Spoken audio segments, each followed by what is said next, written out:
میرے دل میں قصد آتا ہے، میں قصد کرتا ہوں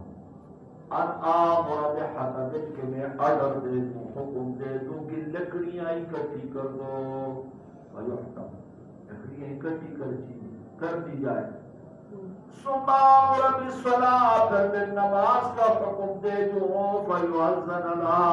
اذان بھی ہو جائے، ثم آمر رجلا پھر میں ایک اور شخص کو کہہ دوں فیؤم الناس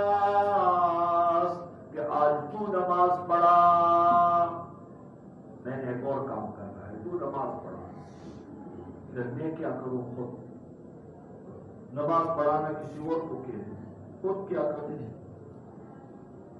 ثم اخالف الى رجال پھر چلا جاؤں ان لوگوں کے پاس، ایک روایت میں اس کے ساتھ یہ روایت ہے، لا یشہدون الصلاۃ، وہ لوگ جو جماعت میں حاضر نہیں ہوئے ہیں، وَأُحَرِّقَ عَلَيْهِمْ بُيُوتَهُمْ، جلا دوں ان کے لیے ان کے گھروں کو، کن لوگوں کے گھروں کو جلاؤں؟ جو جماعت کے ساتھ نماز نہیں پڑھے یا کو گھروں کے اندر بیٹھے ہوئے ہیں، والذی نفسی بیدہ، اس ذات کی قسم جس کے قدرت میں میری جان ہے، لو یعلم احدہم، اگر تم میں سے کسی کو یہ پتہ چل جائے کہ انہو یجدو عرقا سمینا، کہ اس کو مسجد میں مل جائے گی عرقا سمینا، کوئی ہڈی چربی دار، کوئی گوشت والا ہڈی، چربی دار ہڈی،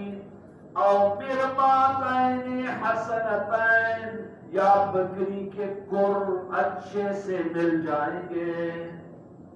لشہد العشاء، پھر کوئی بندہ بھی عشاء کو جماعت سے نہ چھوڑے۔